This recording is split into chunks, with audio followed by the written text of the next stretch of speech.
네, 오늘 우리에게 주시는 하나님 말씀은 구약 성경입니다. 열왕기하 4장 1절에서 7절입니다. 열왕기하 4장 1절에서 7절 말씀입니다.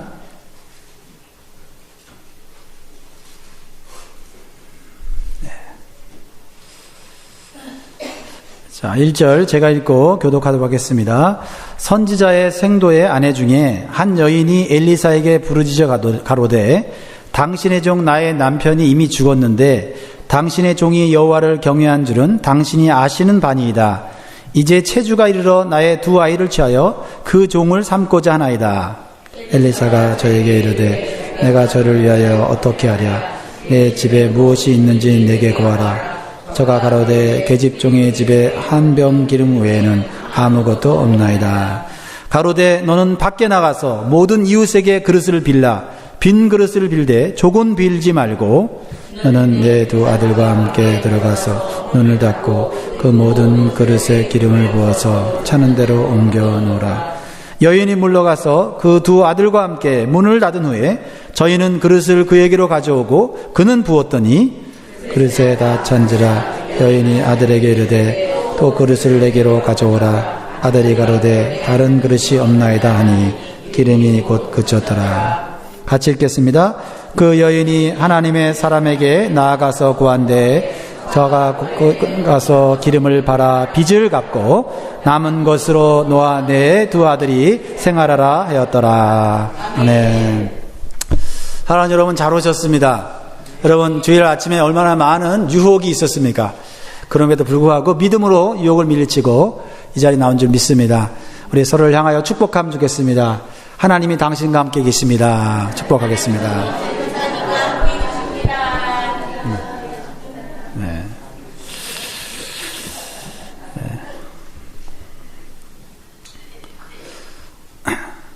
삶의 위기는 누구에게나 찾아옵니다. 그것이 경제적인 위기일 수도 있고요. 건강의 위기일 수도 있어요. 그리고 관계의 위기일 수도 있습니다. 그러나 그 위기를 대처하는 방법은 사람마다 제각기 다른 것 같습니다. 지혜롭게 위기를 대처하는 사람이 있고, 그래서 위기 이후에 더 좋은 삶을 사는 사람이 있고요. 평상시에는 참 똑똑한데 위기를 만나면 당황하고, 그래서 어리석고 미련한 방법으로 위기를 대처하다가 더 불행해지는 사람이 있습니다. 요즘 세계 경제가 흔들리면서 많은 사람들의 생각이 변하고 있는 것 같습니다. 사람들의 생각이 죽는 것보다 사는 것이 더 힘들다고 생각하는 사람들이 점점 많아지고 있어요. 예전에는 아무리 힘들어도 죽기 아니면 까무러치기다 이러면서 정말 열심히 살아왔는데 지금은 차라리 죽는 게 이렇게 힘들게 사는 일보다 낫다 하는 생각들이 사람들의 마음속에 많아지고 있다는 거예요. 그래서 생활고에 시달리던 사람들이 생계형 자살을 하는 사례가 점점 늘고 있다고 합니다. 제가 한국의 조국의 통계를 보니까 2014년도 기준으로 하루에 약 38명의 사람들이 자살을 했다고 그래요. 하루에 38명. 대부분 경제적인 고통을 이겨내지 못해 자살을 했다고 그래요. 아무리 열심히 일을 해도 빚을 갚을 수가 없고 오히려 빚만 늘어나는 현실에 좌절해서 죽는 거예요. 근데 자기만 죽는 게 아니고 이제는 내가 죽으면 내 어린 자식 이 험악한 세상 어떻게 사나 그래서 같이 죽는 거예요. 그런 가족들과 함께 죽는 동반 자살이 늘어나고 있다고 그래요. 특별히 노년층들이 말년에 경제적으로 더 어려워지면서 삶의 의미를 잃어버리고 노년층의 자살률도 굉장히 많아지고 있다고 합니다. 2년 전에 2월 27일이죠. 그 생활고에 시달리던 세 모녀 60세 된 박모 씨하고 두 딸 35살, 32살 두 딸이 한 집에서 동반 자살을 하였습니다. 집에 번개탄을 피워놓고 창문을 다 테이프로 막아놓은 다음에 세 모녀가 목숨을 끊고 말았습니다. 이 세 모녀는 아버지, 그러니까 남편이 돌아가시면서 많은 빚으로 인해서 생활고에 시달렸어요. 그 빚을 갚기 위해서 이 세 모녀가 애를 썼는데 두 딸은 평소에 고혈압과 당뇨 등으로 건강이 좋지 못했어요. 그래서 그 집안에서 유일하게 일하는 사람은 어머니 박 씨가 식당 일을 하면서 생계를 책임지고 있었습니다. 그런데 그 어머니 박 씨마저 한 달 전 다치면서 식당을 그만두게 되자 이 세 사람이 절망한 가운데 결론을 낸 게 우리 다 같이 죽자. 죽는 것이 가장 쉬운 것 같다. 그리고는 동반 자살을 했습니다. 특히 이 세 모녀는 마지막으로 봉투에다가 현금 700불을 넣고 집주인에게 편지를 썼어요. 주인 아주머니께는 죄송합니다. 마지막 집세와 공과금입니다. 정말 죄송합니다. 라는 메시지를 남겨 안타까움을 토했습니다. 악한 사람들 같지 않습니다. 선한 사람들. 그러나 경제적인 그 무거운 짐에 못 이겨서 그만 극단적인 선택을 했다라는 것입니다. 근데 더 안타까운 것은 이러한 소식을 듣고 같은 어려움을 당한 사람들이 야, 죽는 게 더 쉽겠구나 하고 똑같이 번개탄을 피워놓고 죽는 사람들이 더 많아졌다라는 것입니다. 과연 이런 비극적인 방법 밖에는 해결책이 없는가라는 것입니다. 다른 방법을 찾을 수는 없는가라는 것입니다. 그럼 하나님을 믿는 우리 가정들도 이러한 절망적인 상황에 처하면 이런 비극적인 방법을 선택할 수도 있다라는 거예요. 그러나 그런 선택만이 있느냐라는 것입니다. 오늘 본문에도 비슷한 처지에 있는 가정이 나와요. 남편이 죽었습니다. 많은 빚을 가지고 있어요. 그 빚의 무게로 인해서 남아있는 부인과 어린 두 아들이 절망 가운데 있는 것을 보게 돼요. 그것이 1절에 소개되고 있는데요. 우리 같이 한번 읽어보겠습니다. 1절 시작. 선지자의 생도의 아내 중에 한 여인이 엘리사에게 부르짖어 가로되 당신의 종 나의 남편이 이미 죽었는데 당신의 종이 여호와를 경외한 줄은 당신이 아시는 바니이다. 이제 체주가 이르러 나의 두 아이를 취하여 그 종을 삼고자 하느니라.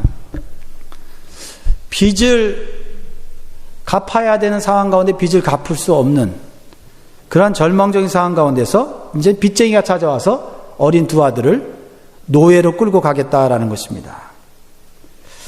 저는 오늘 이 말씀을 통해서 하나님을 경외하는 성도는 그 위기를 극복하는 방법도 세상 사람들과는 달라져야 한다고 생각합니다. 그리고 그 결과도 달라져야 된다고 생각해요. 그것이 오늘 본문이 우리에게 주는 하나님의 교훈과 지혜입니다. 경제적인 위기 속에서 감당할 수 없는 빚으로 인해 두 아들을 종으로 빼앗겨야 하는 상황 속에서 이 여인은 어떤 선택을 합니까? 극단적으로 동반 자살할 수 있는 그런 상황입니다. 그러나 이 여인이 첫 번째로 선택하는 방법은 하나님 앞에 나아가 부르짖는 선택을 했다라는 것입니다.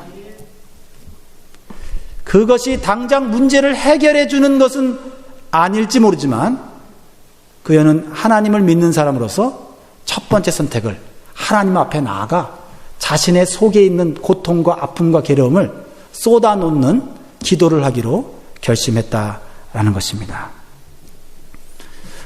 그렇습니다. 부르짖는 기도는 그저 속에 있는 것을 밖으로 소리를 치며 내놓는 정도가 아니고 내 모든 절망과 고통을 하나님 앞에 쏟아놓는 것이죠.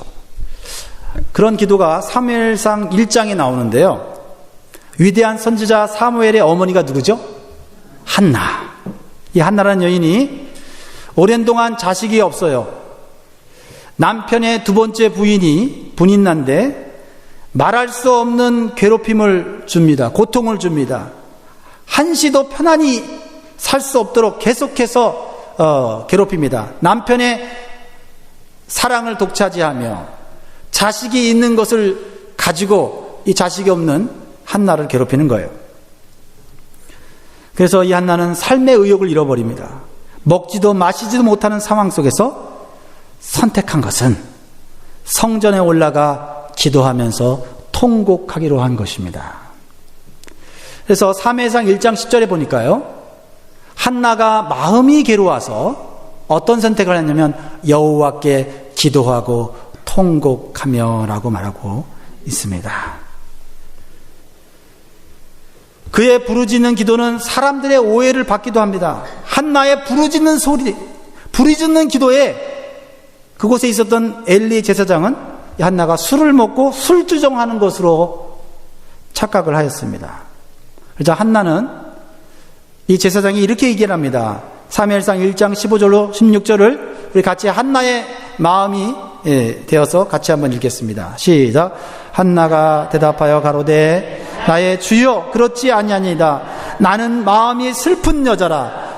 포도주나 독주를 마신 것이 아니요 여호와 앞에 나의 심정을 통한 것뿐이오니 당신의 여종을 악한 여자로 여기지 마옵소서. 내가 지금까지 말한 것은 나의 원통함과 격동됨이 많음을 인함이니이다. 아멘. 하나는 마음이 너무 슬프고 원통하고 격동됨이 많아서 여호와 앞에 나의 심정을 통했다고 말을 하고 있습니다. 여러분, 여호와 앞에 나의 심정을 통했다는 이 말을 여러분 기억하십시오. 하나님과 나의 심정을 통했다. 무슨 말입니까? 단순히 내 마음에 있는 것을 소리 지르며 고백했다는 그것이 아닙니다. 내 영혼까지 쏟아붓는 기도를 했다 이 말이에요. 내 영혼까지. 하나님은 영이십니다. 보이지 않습니다. 우리가 하나님을 만나기가 어렵습니다. 육신의 눈으로는 하나님 볼 수 없기 때문이에요. 그러나 우리의 영혼까지 끄집어내어서 기도할 때 영이신 하나님을 만나게 되는 거예요. 단순히 마음이 슬퍼서 고통스러워서 억울하게 우는 것이 아니에요. 이것은 세상 사람들도 하는 것입니다. 그러나 내 영혼의 창조자, 내 영혼을 터치하고 치료하시는 하나님, 그 영혼의 아픔과 절망을 온전히 받아주시는 하나님 앞에 조금도 숨김없이 수치스러운 감정까지도 쏟아놓는 기도가 하나님 앞에 심정을 통하는 기도예요. 심정을 통하는 기도. 여러분 이런 기도 해보신 적 있으세요? 심정을 통하는 기도.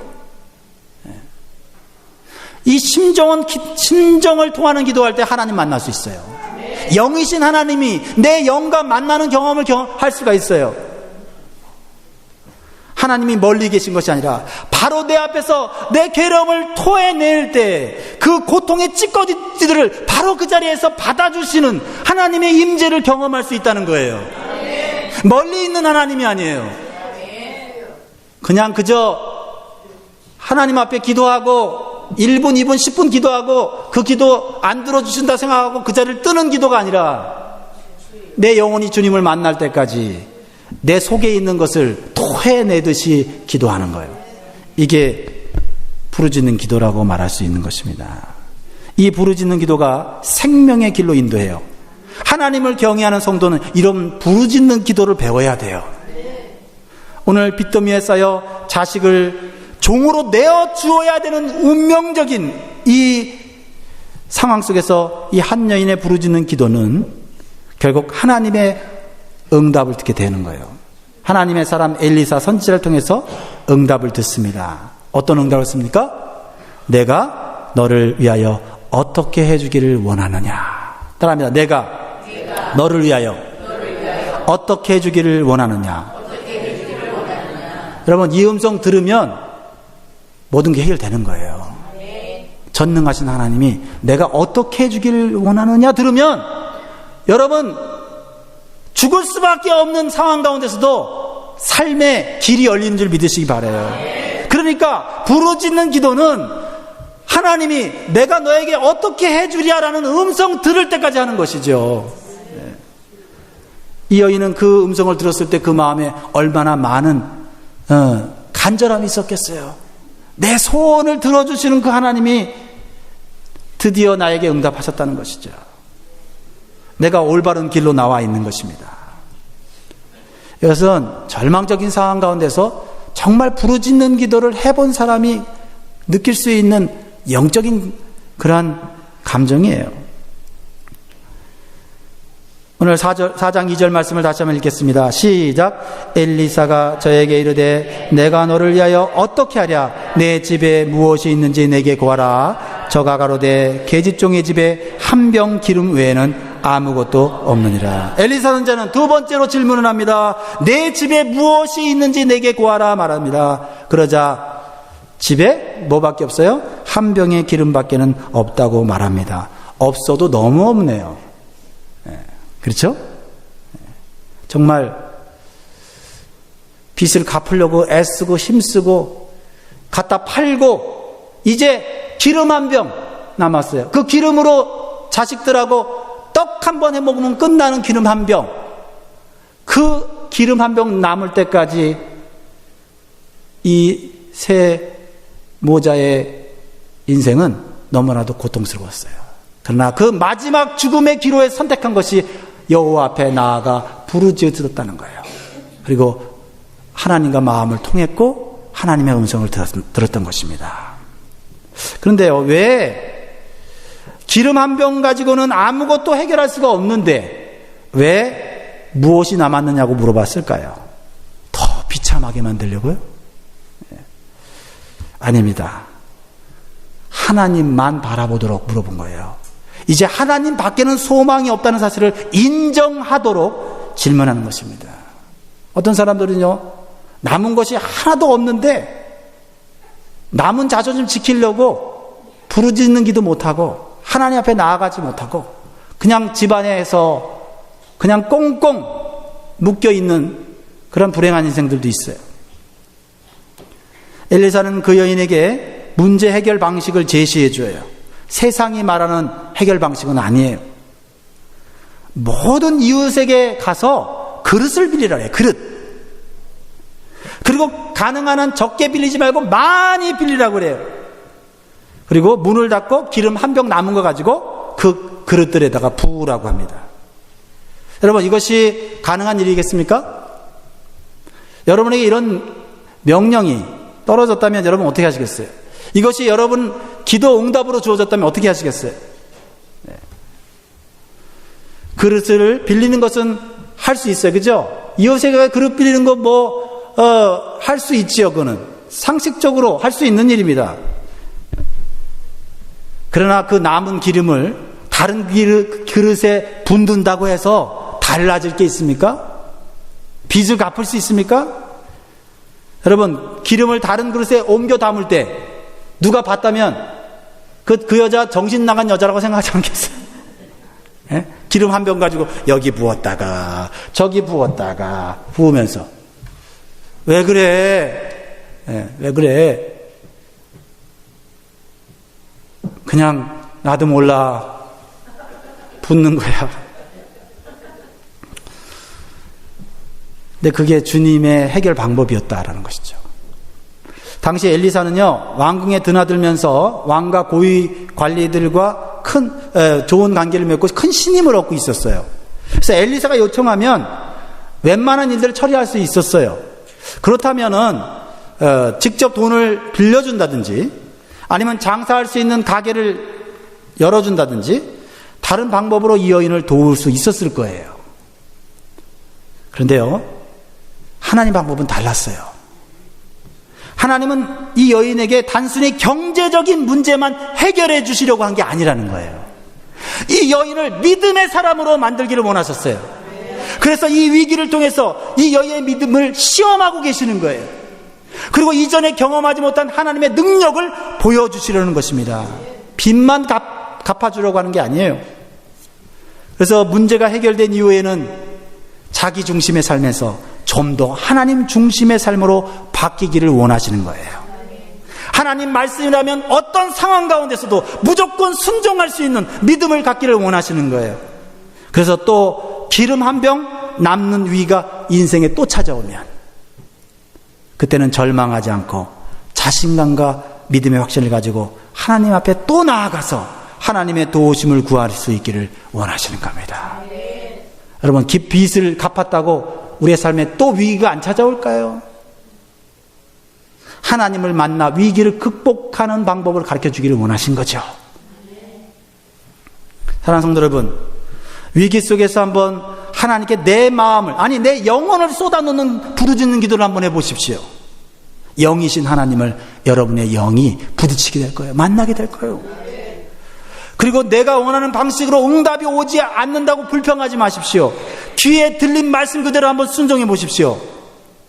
그것은 현재의 위기를 뛰어넘어 우리의 믿음을 견고하게 하고 더 풍성한 삶을 살게 하시려는 하나님의 더 큰 섭리가 담겨져 있는 것임을 믿으시기 바라요. 사랑하는 여러분, 여러분들이 지금 마지막까지 붙잡고 있는 기름 한 병 뭡니까? 기름 한 병. 여러분 갖고 있는 기름 한 병. 이 기름 한 병 없으면 죽을 것 같은 기름 한 병. 그거 무엇입니까? 이 여인에게 남아있는 유일한 재산인 기름 한 병은 무엇을 의미할까요? 그 기름 한 병은요, 아무것도 할 수 없다는 것을 인정하는 거예요. 인정. 많은 사람들이 위기 속에서 그래도 자신이 가지고 있는 것, 남아있는 것, 그거 가지고 버티려고 그래요. 그러나 그것으로 내 인생의 문제 해결 못합니다. 그 위기 앞에서 아무것도 할 수 없는 연약한 존재라는 고백, 그 인정이 있어야 돼요. 그 기름 한 병으로는 내 가족을 먹여 살릴 수도 없고 두 아들이 종이 되는 것을 막을 수도 없는 작은 것이에요. 그런데 그 기름 한 병이 사람 앞에서는 별 볼 일 없어요. 그런데 하나님 앞에서는 믿음을 보여줄 수 있는 가치 있는 도구가 된다는 거예요. 이 기름 한 병 가지고 다른 사람과 비교하면 비참해지는 거예요. 어제까지 내가 잘 나갔는데 기름 한 병 남은 거, 그거 사람들 앞에 떳떳하게 보여줄 수 없어요. 그런데 이 기름 한 병 하나님 앞에 내놓으면서, 주님, 나 이제 기름 한 병밖에 없는 인생입니다. 하나님 앞에 내놓으면 하나님 앞에 믿음을 보여줄 수 있는 기회를 얻게 되는 것이죠.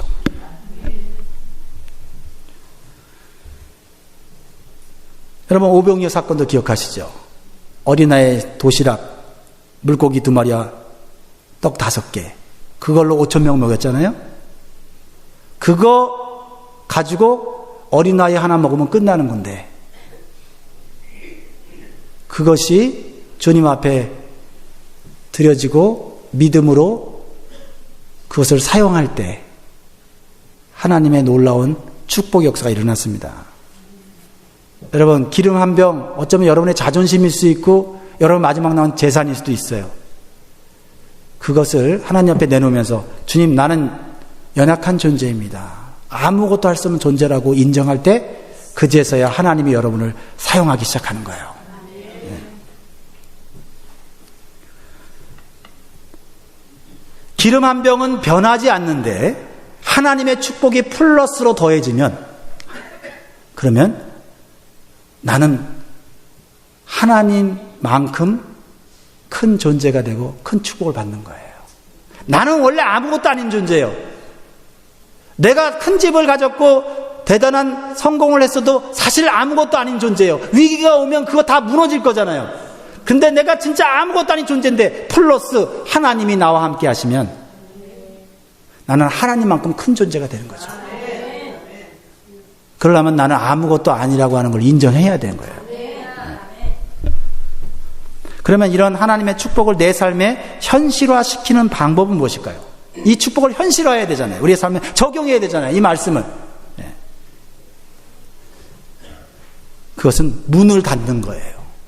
따라합니다. 문을 닫자. 이게 무슨 말인가? 제가 설명해 드릴게요. 4절부터 5절까지 말씀을 한번 같이 읽으면서 같이 한번 보겠습니다. 시작. 너는 내 2 아들과 함께 들어가서 문을 닫고 그 모든 그릇에 기름을 부어서 차는 대로 옮겨 놓으라. 여인이 물러가서 그 2 아들과 함께 문을 닫은 후에 저희는 그릇을 그에게로 가져오고 그는 부었더니. 여러분, 4절과 5절에 동일하게 나오는 문장, 단어가 있어요. 뭐요? 문을 닫고. 문을 닫은 후에. 여러분, 아니 굳이 왜 이 단어를 썼을까요? 그릇을 빌려다가 기름을 부으라 하면 되는 것을 왜 문을 닫으라는 얘기를 강조해서 하고 있을까요? 여러분, 기름을 담기 위해서 그릇 빌려오는 건 상식적인 일이죠. 이웃들과 관계가 좋으면 그릇 빌리는 거 어렵지 않습니다. 그렇죠? 이웃과 접촉하면 가능한 일이에요. 내가 몸을 움직이면 얼마든지 그릇을 구할 수 있어요. 그러나 한 병의 기름을 많은 그릇에 붓는 행위는 상식적인 일이 아닙니다. 세상의 관점에서 보면 이상한 일이에요. 정신병자 같은 일이에요. 미친 일이에요. 생각해 보세요. 한 병의 기름으로 많은 그릇에 기름을 붓는 것을 이웃 사람들이 봤다면, 저 여자 드디어 자식이 종으로 팔려가니까 드디어 미쳐버렸구나 라고 말하면서, 아니면 내가 하나님의 말씀을 들었는데, 음성을 들었는데 이 기름 한 병 가지고 이 많은 그릇에 부으래. 그러면 이웃에 있는 사람들이, 똑똑한 사람들이, 야, 그런 말 믿냐? 하면서 너 정신 차려라. 정신 차리고 지금 다른 방법을 구해야 돼. 그럴 때 이 여인의 마음이 흔들리지 않겠어요? 문을 닫아야 돼요. 문을 닫아야 돼요.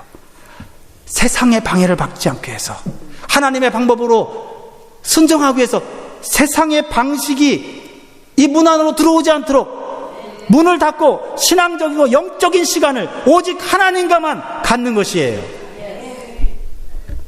기름을 붓는 그 순간 보이지 않는 하나님 약속하셨잖아요.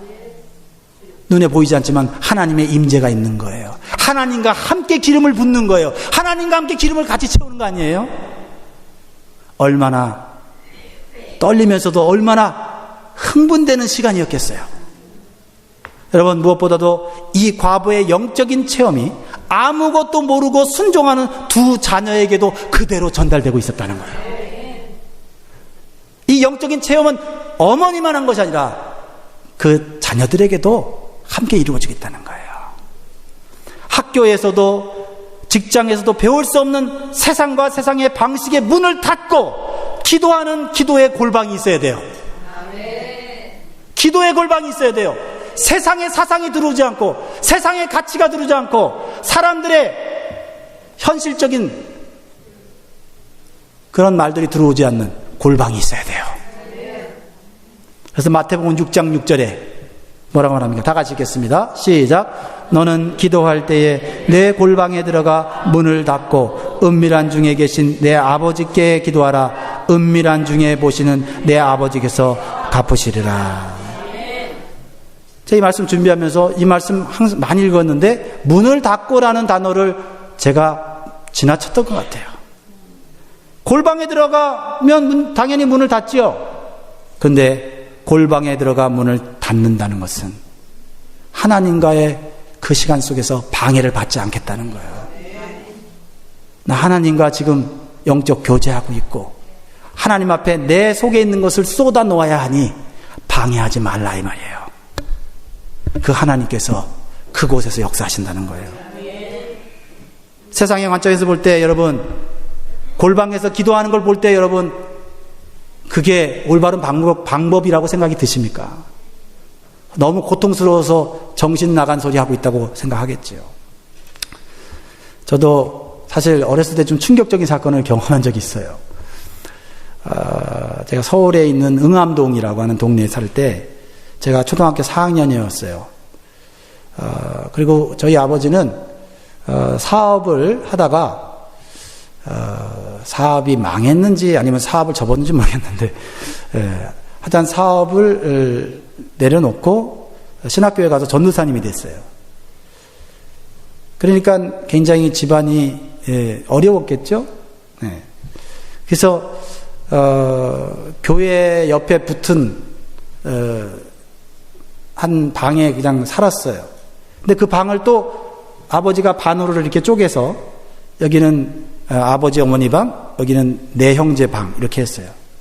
그리고 사형 때 여러 가지 많은 어려움들을 겪었는데, 그 당시에 굉장히 충격적인 것은 아버지가 방에서 있는데 뭐 이렇게 중얼중얼 이렇게 하다가 보니까 막 뭐가 막 부서지는 소리가 나는 것 같아요. 막.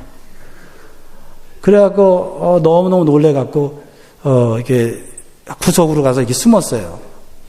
그래서 엄마, 아버지 왜 그래? 아버지 미쳤나봐.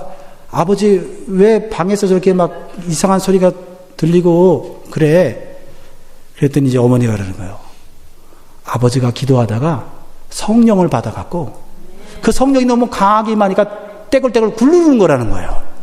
저는 4학년 때 그런 영적인 체험에 대해 들었어요. 가슴이 진정되지 않았어요. 우리 아버지 미치면 우리 어떻게 먹고 사나. 근데 우리 아버지 문 열고 나왔는데 얼굴이 해야같이 빛나시더라고. 여러분, 세상의 관점에서 볼 때 교회 새벽에 일찍 모여서 기도하는 거 이거 미친 짓 아닙니까? 그렇잖아요. 미친 짓이죠, 사실은. 네. 밤새 기도하면서 부르짖고 울고 이거 미친 짓 아니에요? 네. 근데 정말 하나님을 만나는 경험하는 사람의 입장에서는 그것은 신비로운 경험이고요. 이 세상의 방법이 아닌 또 다른 방법이 있다는 것을 깨닫는 순간이에요.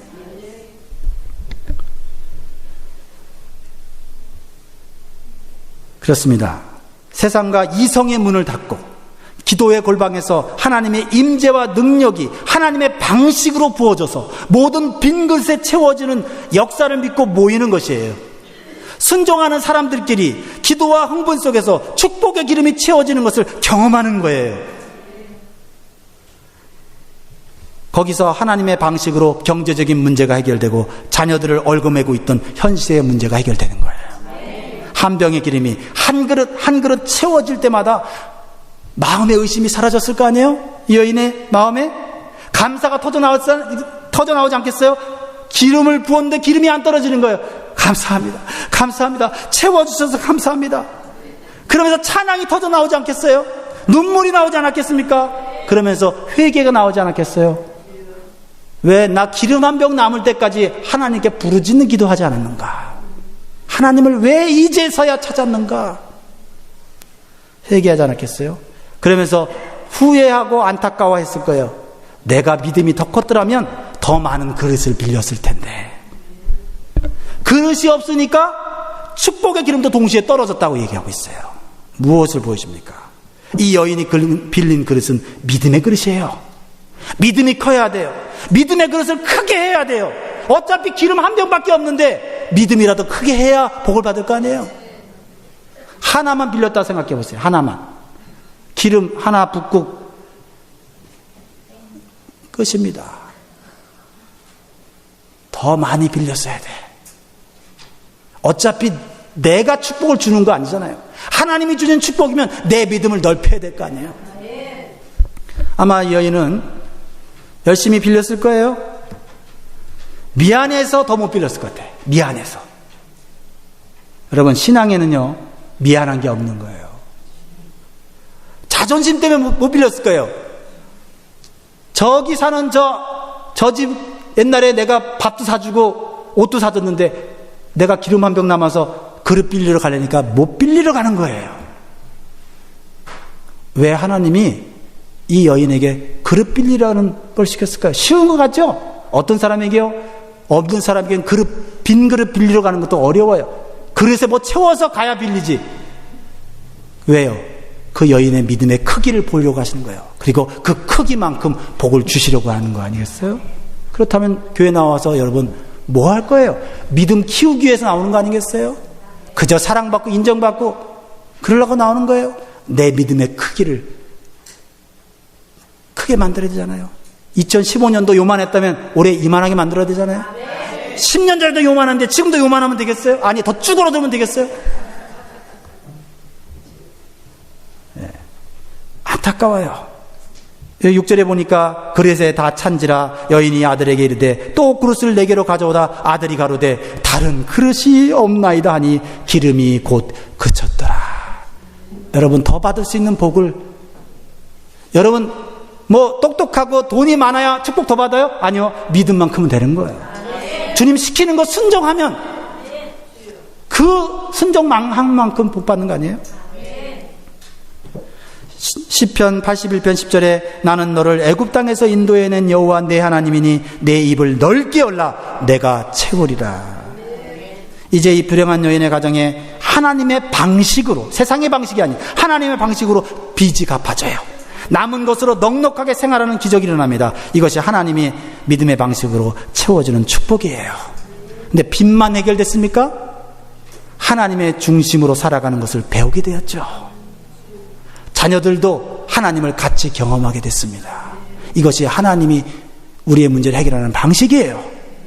날 채워주소서 라는 찬양이 있어요. 얼마 전에 우리가 불렀는데 이 찬양이 생각났어요. 이 찬양 부르면서 여러분 비록 이거 골방은 아니지만은 여러분 이 찬양 가운데 여러분 영혼을 하나님 앞에 올려드리며 주님 나를 채워주세요 라고 기도 한마디로 불러보면 좋겠어요.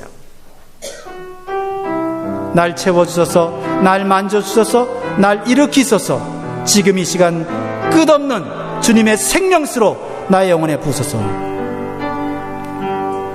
날 채워주소서, 날 만져주소서, 날 일으키소서. 지금 이 시간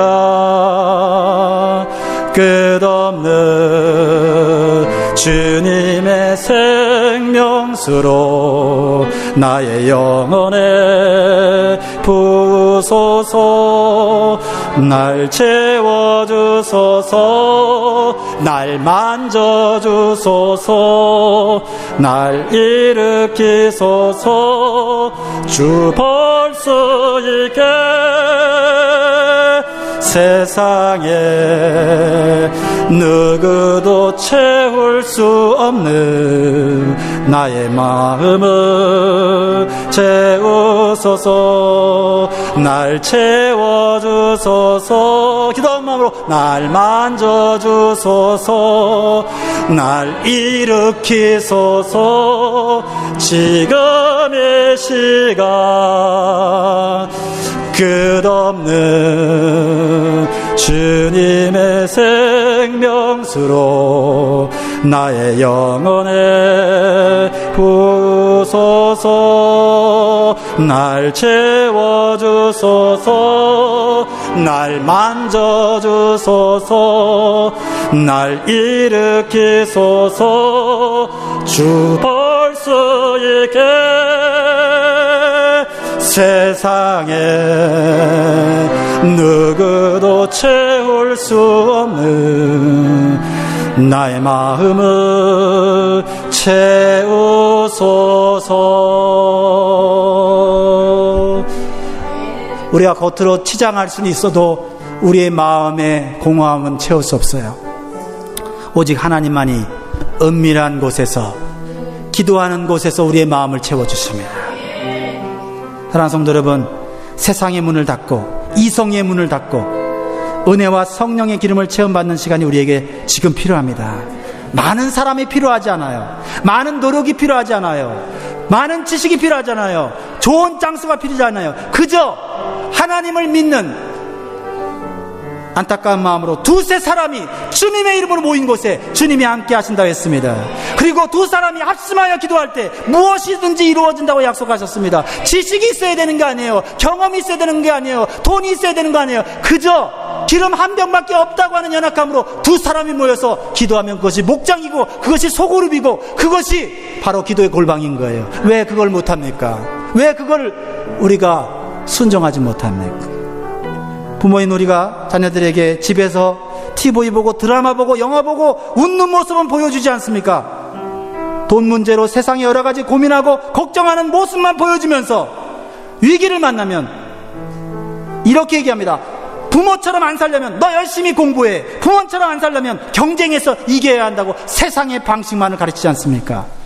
그래서 요즘 아이들은 어른 앞에서 이렇게 얘기합니다. 피곤하다고 말해요. 자주 피곤하다고. 왜? 영적인 체험을 할 수 있는 것을 가르치지 않습니까? 하나님이 위기를 해결할 수 있다는 것을 왜 안 가르칩니까? 더 좋은 대학 가라, 더 좋은 직장 가라, 그것은 하면서 왜 같이 기도하지 못합니까? 우리 다 같이 한번 기도하겠습니다. 우리는 하나님을 경외하는 성도로서 이 과부처럼 자녀들에게 믿음의 도전을 해야 합니다. 믿음의 행위와 순종을 가리키고 세상의 문화와 기준의 문을 닫고 하나님의 능력이 부어지는 영적인 현장을 보여줘야 합니다. 일주일에 교회 한번 와서 1시간 신앙교육에 의존하면 안 됩니다. 그리고 교사 핑계대고 목회자 핑계대면 안 됩니다. 오히려 가정의 수많은 위기와 속에서 하나님을 만나고 하나님 능력을 체험할 수 있는 기회가 더 많아요. 그러기 위해서는 먼저 하나님의 집에 나와 부르짖는 기도를 하십시오. 그리고 말씀 받으세요.